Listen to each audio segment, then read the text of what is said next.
When you're 30 to 40 years old, if you want to do something yourself, just do it.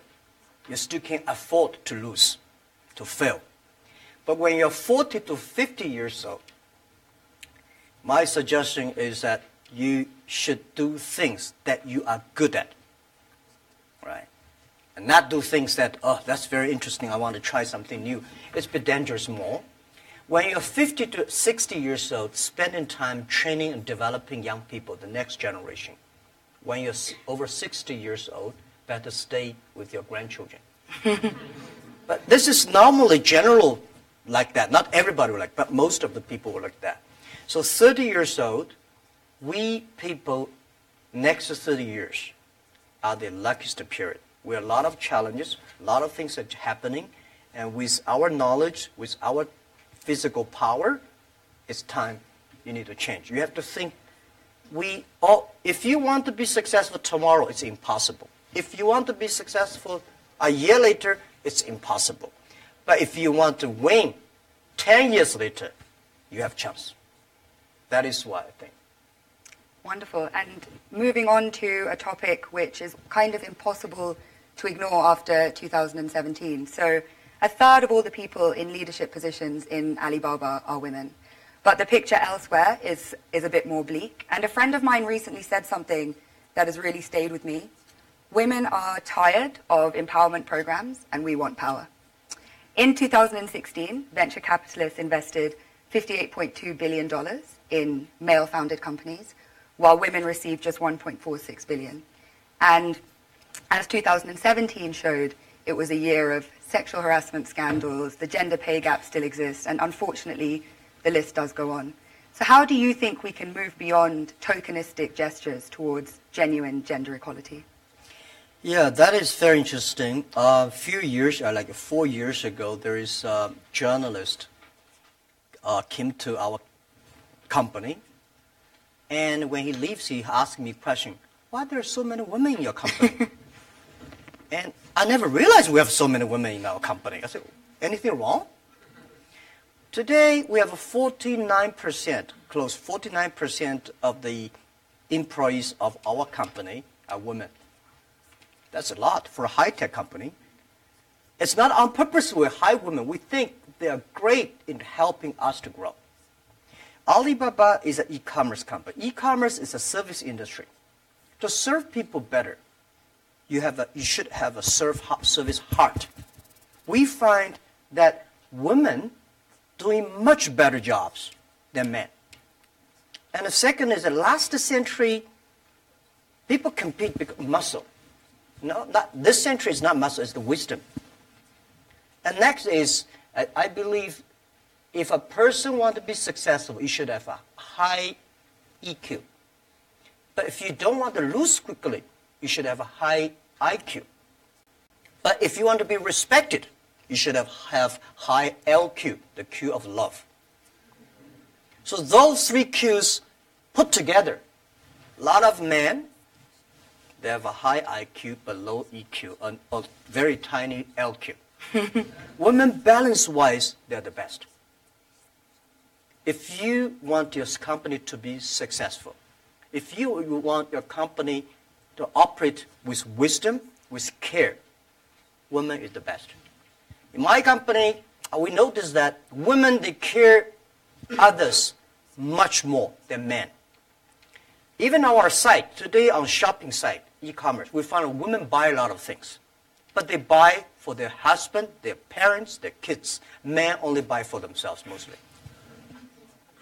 Because you care, that makes you the difference. So we have 49% of the colleagues in the company are women, and close 37% of the senior management are women. We never feel anything wrong, and women, they sacrifice more. When they love it, they believe it, they continue to do it. So I think one of the secret sauce for Alibaba to be successful was successful in the past 18 years because we have so many women colleagues. And the other thing is that we feel so proud. And most of the time you see I go out, I never realize that when we count always 50% of women with my delegation, my team. Because we never think they're women. We think they're great colleagues. So if you try to say, now we got too many men, so we have to put some women inside, that's a disaster for both sides. So what would your advice be to companies that operate a little bit more on that quota-based system but seem to be not making progress or not having such kind of representation? When you have a quota-based, you must have a lot of women. You will never reach that. I think if a company full of men, trust me, this company cannot be sustainable, cannot keep on growing. Because just like a steel, if you don't put wood inside, this steel is too tough. It's easy to break. So when you have a woman and man in the same company, when something happens, the women are for example, one of the value for our company is that the number one value is customer number one, employee number two, shareholder number three. This is everywhere I go. Wall Street did not like my point, but this is what I said. If you like us, invest in us. If you don't like us, please sell our stocks. Don't buy us. We believe customer number one, employee number two, shareholder number three. But when we start to compete, men suddenly get very angry, and this stuff. And women always come and say, no competition. Let's think about customer number one. Most of the women, they believe in the first day dream or first day love. Most of the men, easy to forget. I'm sorry, it's not I say bad about men. This is statistic. This is statistic. This is why our company work the balance. And it's naturally happening. It's not like so a lot of people have a tendency, man is better in doing things. But we think that even if man is better, we still have to hire the women inside. And then the women have enough women will hire people more. So this is how we did it. So I don't know how many high-tech companies in the world like us, 49% colleagues are women. We feel proud of that. As you should be, and I think it's a very strong message to send out to, like I say, other companies that have a range of reasons for why that's not the case. Because clearly you've been able to build the most successful one with that being so.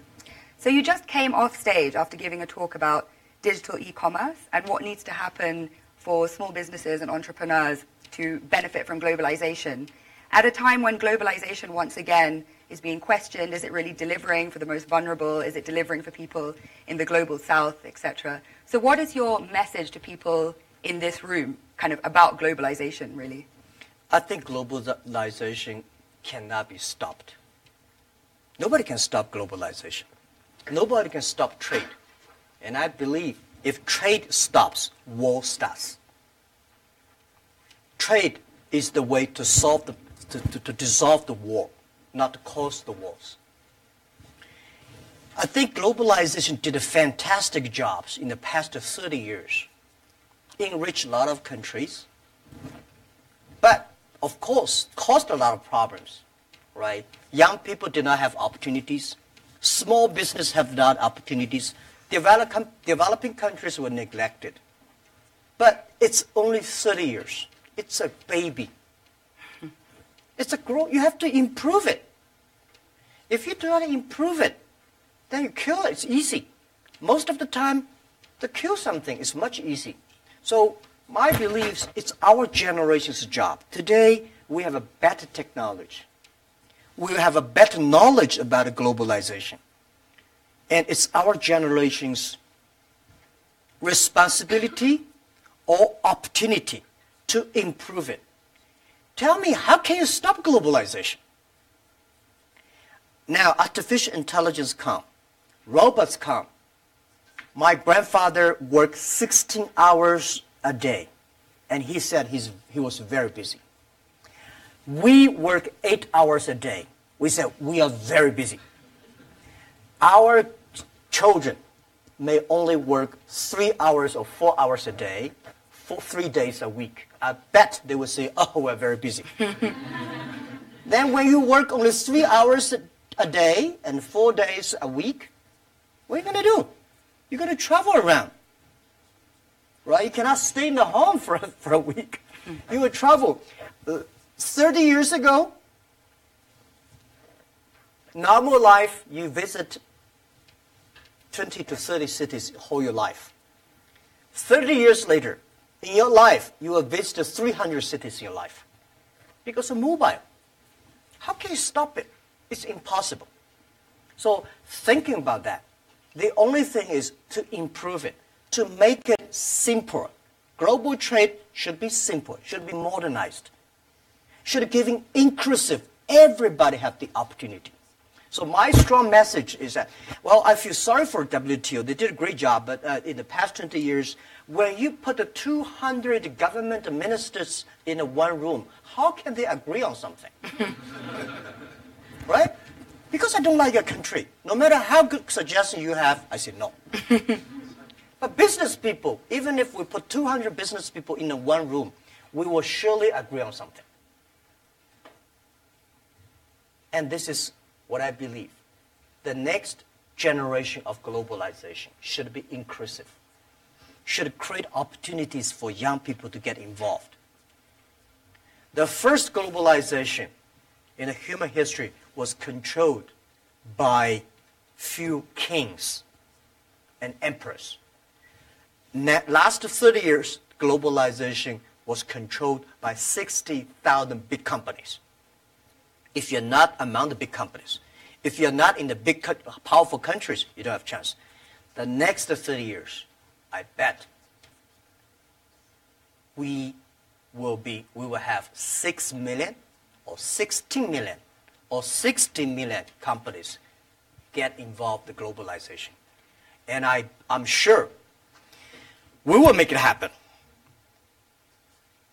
Together with a lot of people, maybe with you. With a mobile phone, if people still using mobile phone 30 years later. With a mobile phone, you can global buy. You want to buy something from Kenya, you just click. You want to buy something from Norway, you click. Global buy, global sell. If you're a small thing, without internet, you can only sell in your village or small town. Today, you can sell across the world. And global pay, global delivery, and global travel, the only thing you have to bring is a mobile phone, no, not even a passport. This is going to happen in 10 years. And this is the message. Let's catch this opportunity. If you complain, the other people catch it. If you catch the opportunity, embrace it now, you will be the next Alibaba. People like me, I was born in a very poor family. I never got a great education. I failed all the examinations. For what reason, I don't know. But later, I realized I don't have money, I don't have technology, I don't have a lot of good backgrounds. We have a rich uncle or something, no.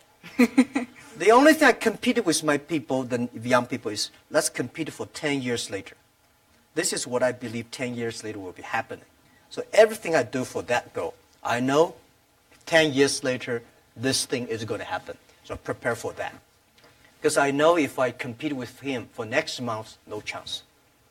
So this is how my message is. It's a challenge, but it's an opportunity. And it's the opportunity for people like us. This world, the most difficult thing is to convincing a successful people. We tell him, this is a great opportunity. He said, no, forget it, right? I've been doing this for 30 years. But for people like us, we're looking for opportunities in order to survive. So we will do anything to be creative. So this is the message. 30 years, it's an opportunity for us. It's a challenge for those people who are 60 years old. If they're 60 years old, not discrimination, but it is tough for them. And maybe says something about how we need to look at government as well in terms of more young people entering and doing policy making. So if there are these 6 or 16 or 60 million businesses and we're all kind of hyper-connected, on a more fundamental level, do you think consumption is making us happy? Consumption? What do you mean consumption by making us happy? Oh. But through consuming, are we becoming happier through being more connected? Is that genuinely Yeah, driving of course, connection? consumption will make without consumption, definitely we're not happy, right? But if the consumption may not be, the thing is that for me, people like me, people say, Jack, you are very rich, but I don't have time to spend money. And I know this money does not belong to me. When I have 1 million, 2 million, it's my money. But when you have 20 million, problem comes, you think the US dollar is going to devalue or English pound and the stock market is going to problem. When you're over $1 billion, that is the responsibility because the society trusts you can manage the money better. If you think that is your money, you'll get into trouble. This is what I always believe. How can a person have 20 or $2 billion? No matter how hard you work, you should not get 2 billion or 20 billion. The money people put on you is the trust and credit you have. So you should spend money better than government. You should spend money better than the other people. Spend money on the right places. So consumptions, yes. And like the service industry, let me tell you one thing. The AI robots is going to kill a lot of jobs. Because in the future, machine. But we have to create modern service industry. Service industry is going to have. Service is got a lot about consumptions. So doing the consumptions, service industry has huge hope. But you have to do uniquely. I think from that slightly philosophical point, we can turn to the floor for questions. So if you if you could please introduce yourself, say where you're from, please keep your questions succinct so we can take as many as possible and relevant for the whole group. Great. So would you like to go first? Hi, my name is Parv. I'm a global shaper from Chicago. And you just talked about philanthropy, and I'm curious if you could talk about how you see your role as changing in the giving space, particularly given the fractured world we live in. Yeah, I think philanthropy, it's not about helping others. It's about helping yourself. I had a huge debate with my colleagues. Several years ago, there was a big earthquake in China. And there was a big earthquake in Japan. So we donated I forgot the exact, like $20,000 to Japan, $10, $15 to China. And people say, why we donate that little? Because we have a lot of money.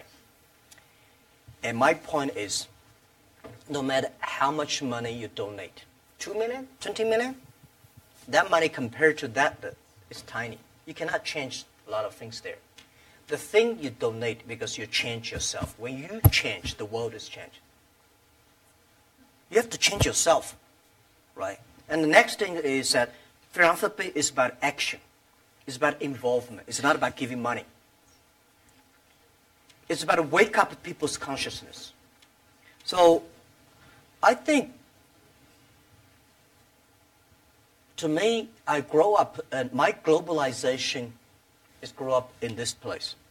Year 2001, when I was nominated as a young global leader, I had no idea what is Davos, where is it, and what is about a young global leader.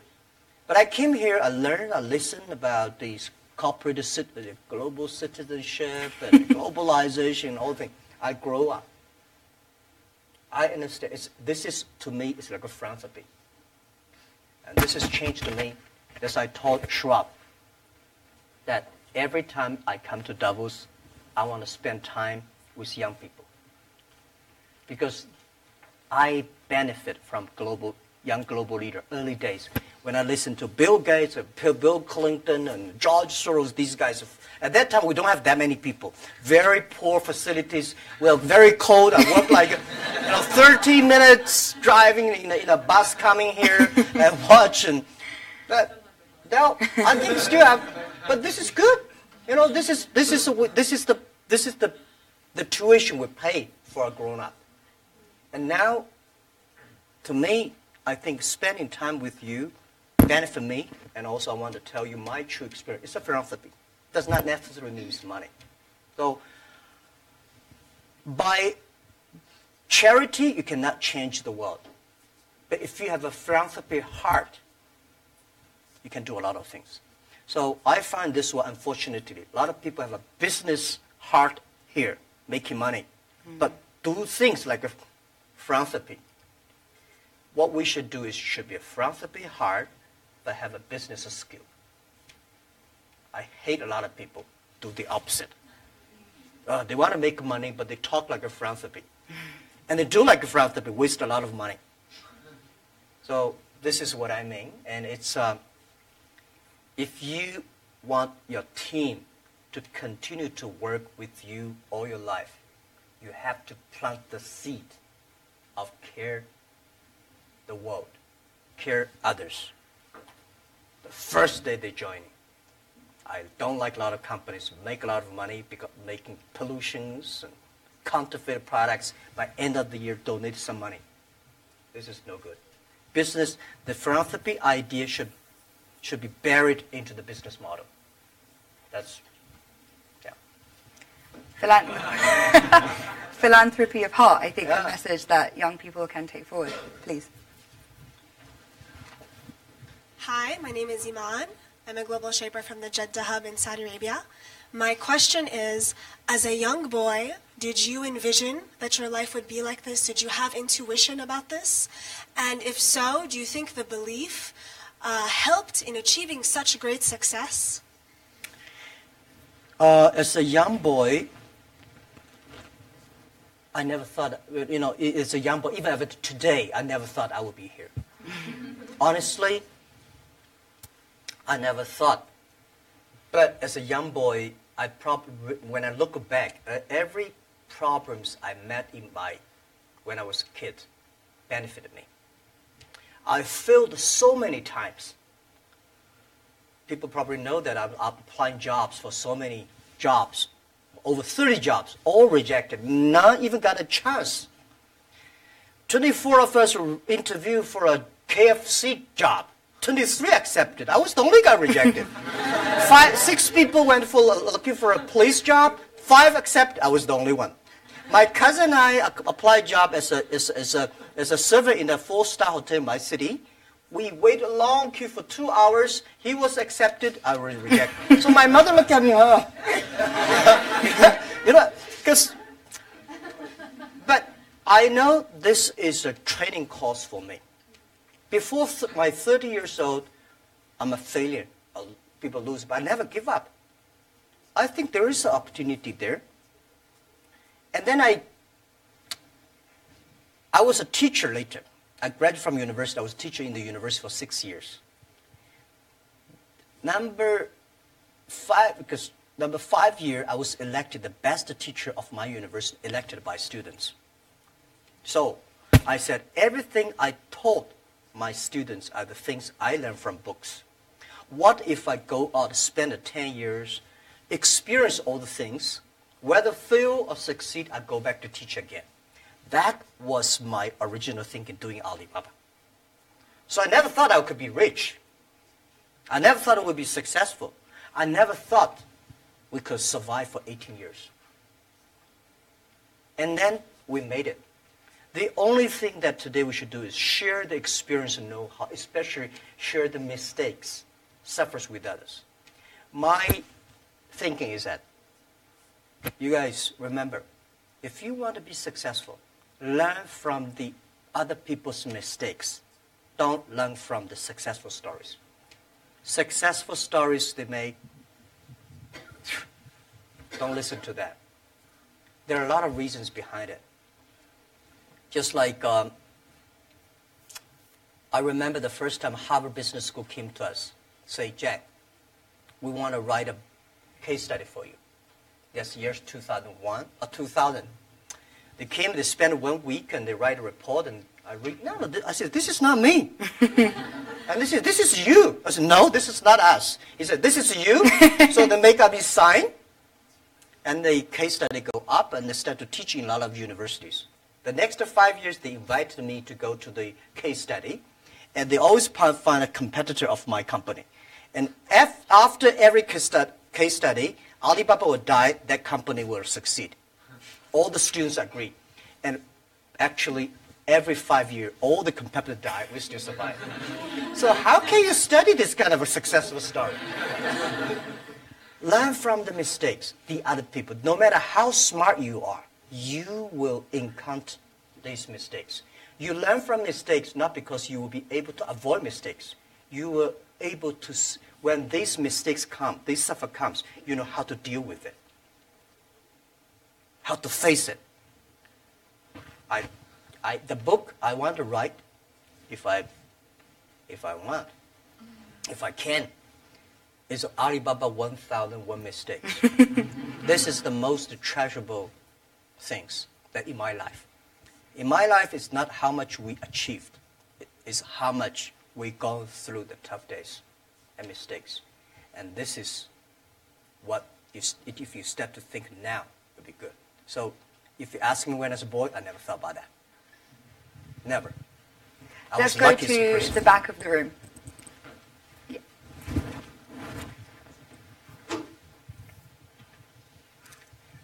Fan Lin, YGL from Shanghai. I know that you recently spent 100 billion RMB in deep tech research. I just wonder how you think of the future of deep tech and how that's going to influence humanity and creativity. Yeah. Thank you.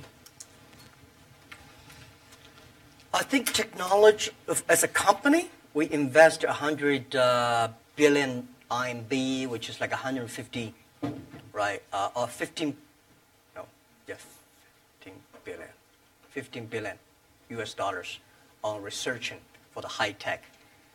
As a company, I hope in the future we gain our profit because of our technology, not because of our size. So we have to invest in technology. But I don't like this kind of, there's a debate. Artificial intelligence, big data is going to threaten the human beings. I think artificial intelligence should support human beings. The technology should always doing something to enable people instead of disable people. When steam machine comes, when cars comes, people hate it. You know, today we think car is good. When the automobile when first was designed, people hate, especially this car, this horseman, right? They destroy every car they can see. So I would say, people like us, when we have the money, we have the resources, we have the young, all the excellent young people, we should spend money on the technology that enable people, empower people, make life better. So this is what we want to invest. And I think artificial intelligence, no matter how artificial intelligence is good, human being in the future compete with the machine on knowledge, you don't have a chance. Computer is always going to be smarter than you are. When there's a car, forget about who runs faster. When there's a plane, don't think you can fly like a. When there's a computer, you know, computer is always smarter than you are. They never forget. They remember everything. They never get angry. They calculate faster. But computer can never be as wise as a man. What's the difference between smart and wisdom? My view is, a smart people see something the other people don't see. A wise people see something, he pretend he did not see it. A smart people know what he want. A wise people know what he doesn't want. A wisdom, the person with wisdom knows, only you know I don't want this. Then you know what do you want. So I think this is the money we invest to support human beings, not supporting Alibaba. This lab is open to the whole world. It's not supporting Alibaba at all. Yeah. Wonderful. So hi, I'm Saad, Global Shaper from the Islamabad Hub. I really want to know what you think about leadership. Is it something that comes from the heart when it comes to decision making as a leader, or is it something that that you have to take, you have to think through your mind as well, or is it a bit of both? Like as a leader, when you make decisions, would you go with something that you really feel about from your heart, or would you try to have a mix of your mind and your heart when you make decisions?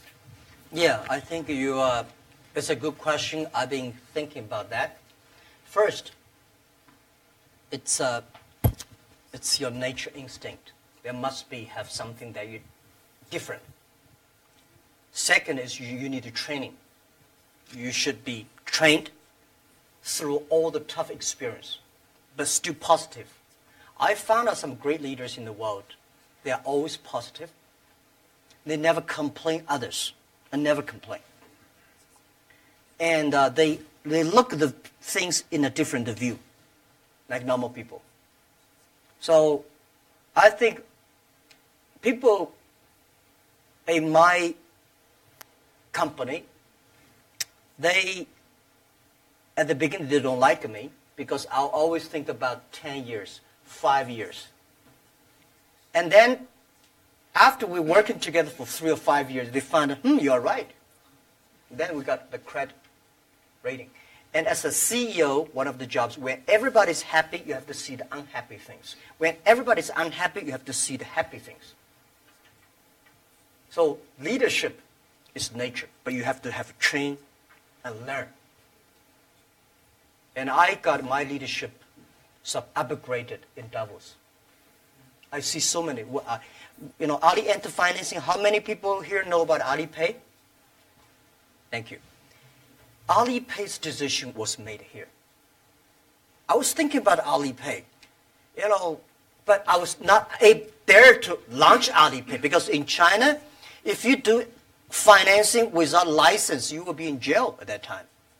So I went to the banks, can you help us do the e-commerce on transaction? No. No banks would accept it. So if there will be no Alipay, no financing, the e-commerce will go nowhere. So year 2004, I was here. Listen to a speech by 2 state leaders about leadership. And this guy said, leadership is about responsibility. You believe it, but the people don't believe it. But if you think it's so critical, you should pay any price to do it. So that day changed my mind, and I called back to my team and say, let's launch it within 1 month. If somebody has to go to the jail, I go to the jail. Who will be the second one follow me? If I go, you continue, and you go to the jail, you go continue. That was they call the leadership determination. And year 2004, I made a decision here. I called it back. And now today the Alipay launched, and it's so big, over 800 million people today using Alipay globally. This is called, Wonderful. Shall we take one from YGL to be fair? Any questions? Yeah, please. Hello, my name is Pablo from Costa Rica, YGL. And given your perspective of caring and being a trustee of all this, what do you do for self-care and also maybe within your company? Because earlier on, often you can cut through sleep or other things in a silly way, and you realize that if you plan for the long term, one also has to take personal care, be either mindfulness or prioritizing better. And how are you doing this, and how do you promote that in your company? Well, I'm lucky that I have 18 co-founders, and most of them are my students.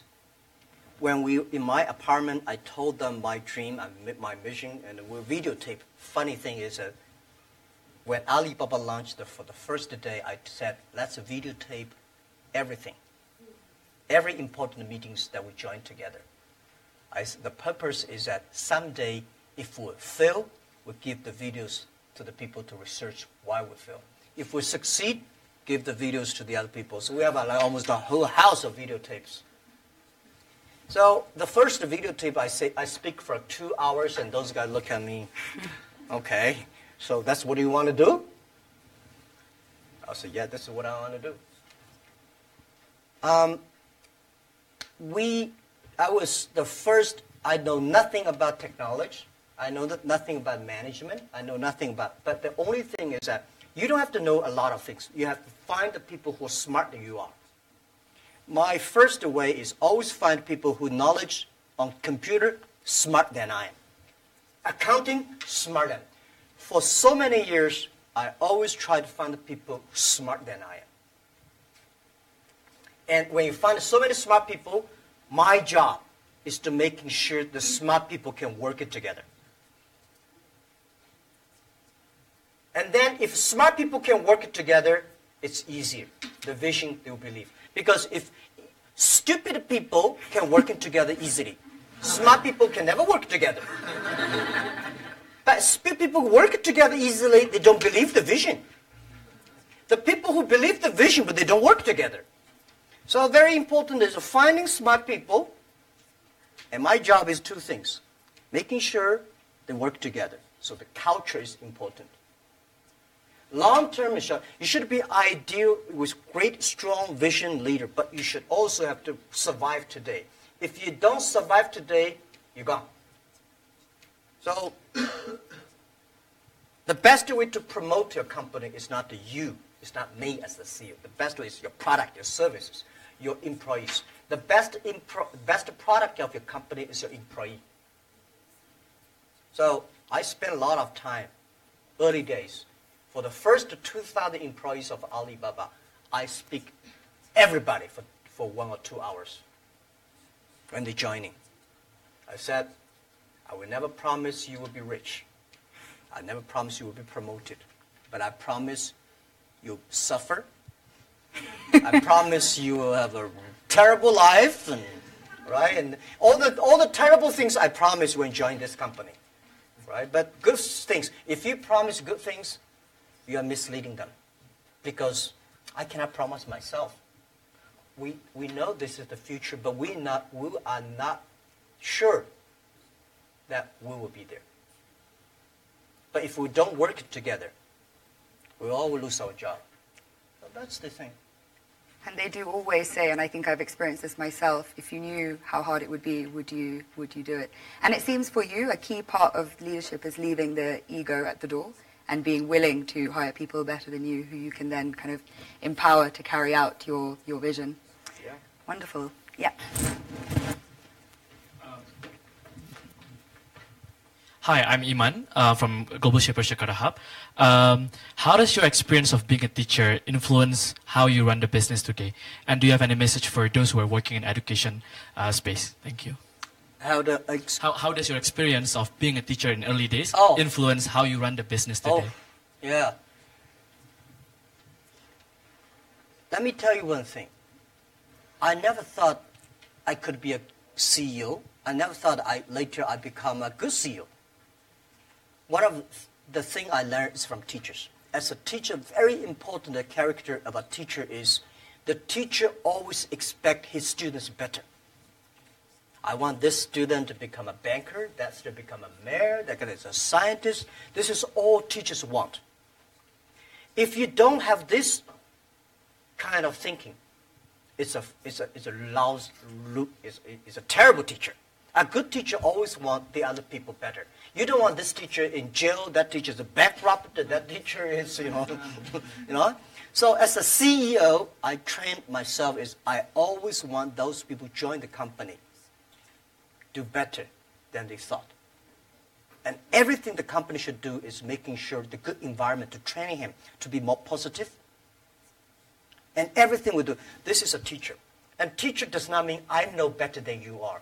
Everything I know better than you are because I learn from others. So a teacher should learn all the time. A teacher should share all the time. A teacher should always expect the other people better than you are. And by the way, education, it's a big challenge now. If we do not change the way we teach, 30 years later we'll be in trouble. Because the way we teach, the thing we teach our kids are the things the past 200 years is knowledge-based. And we cannot teach our kids to compete with machine who is smarter. We have to teach something unique. That is, machine can never catch up with us. In this way, 30 years later, our kids have the chance. I hope I answer your question. It's a very difficult one to answer, but what are those skills that you think we need to teach? If it's we're moving away from knowledge, what are the key things? Value, believing, independent thinking, teamwork, care for others. These are the soft part. The knowledge may not teach you that.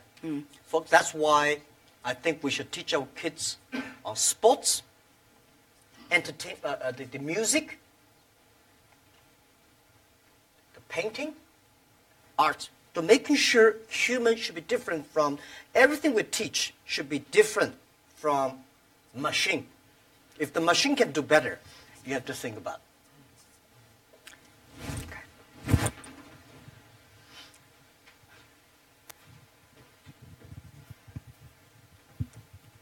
Hi, this is Hashim Al-Musawi from Manama Hub, Bahrain. Talking about education and the Fourth Industrial Revolution, we have been talking about people losing their jobs or they are not qualified enough with the skills needed. What are you doing for the people within your company to get up to date, to get continuous learning, to know what's the technologies needed for the future? Thank you. Okay, luckily I don't have to do a lot of these kind of things in my company because we are fighting every day for the future. We know if we do not work hard, Facebook or Google and Amazon, all these are going to do better, right? So this is why we are globalized. It's a competition globalized. But we know that it's not about technology competition. All the people today, not like 18 founders, we only have 2.5 people are engineers. Today we have more than 25,000 engineers. They are all smart people. They do much better job than the 18 years ago. But the only thing I want to making sure that these people have a philanthropy heart. Because the data we have, the technology we have, if they do not have a great heart inside, we are going to make disaster for the world. Google, Facebook, Amazon, Alibaba, these companies, we are the luckiest company of this century. And we have the if we're lucky, we have the responsibility that we should have a good heart to do something good. But on the other thing I want to say is about that making sure that everything you do is for the future. For example, you know about Singles Day? Singles Day, shopping day, November 11 is the day we created. Last year, that day, we sold 25 billion US dollars for one day. And for the first minute, over 70 to 80 million people rush inside to shop on the mobile phone. So you have to making sure the system is good enough. We have to finish 270,000 transactions per second. Can you imagine that? 270,000 transactions per second. If we do not have that kind of computing capability, the whole system will crash because we have several 100 million people waiting to pay the money. So this technology, we know why we do this for one day, because we want to test the technology. This technology should be inclusive. Because we know today in China, we create probably like 100 million package delivery. We believe a day. 5 years later, the whole world would deliver 1 billion packages per day. Think about what's the technology. Are we ready for that? So the Singles Day is to testing this technology and to be inclusive. So making sure the market drive them, not the boss drive them.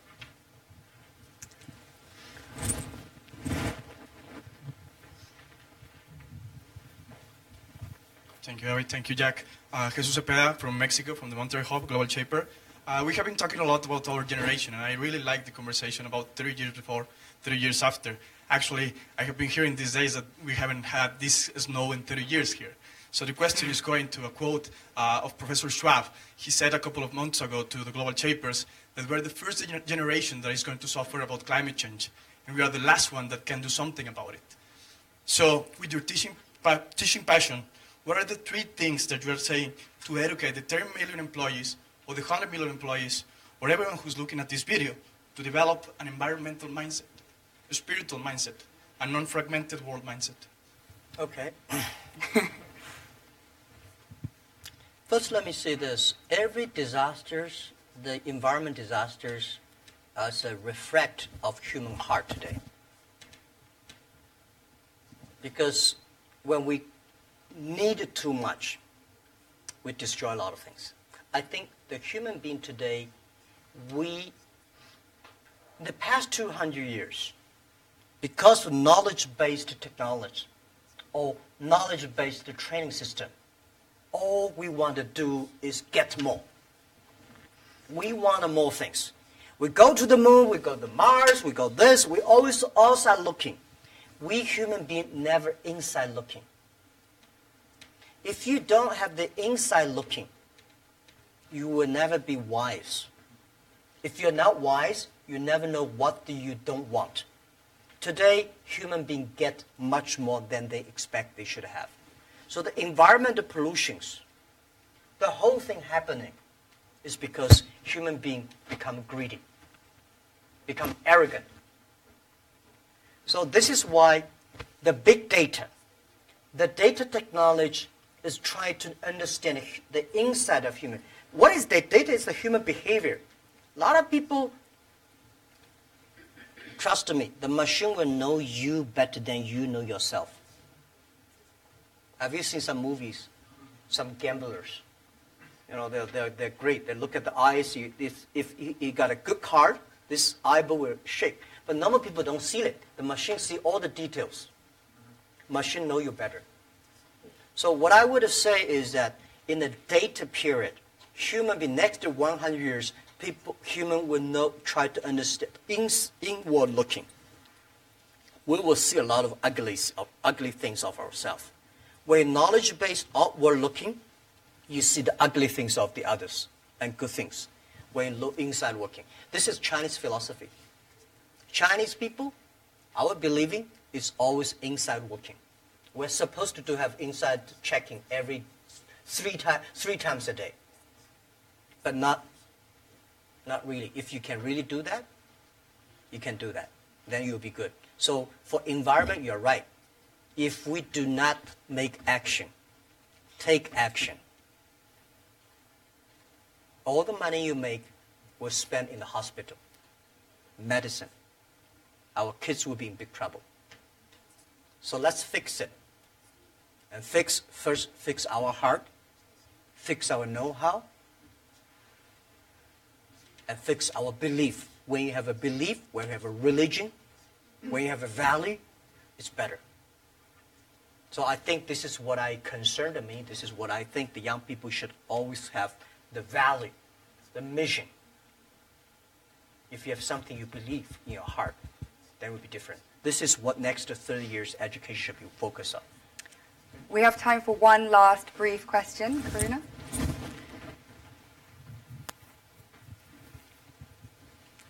Thank you. This is Karuna from the Port Louis Hub, Mauritius. And my question is, you talked about your workplace culture.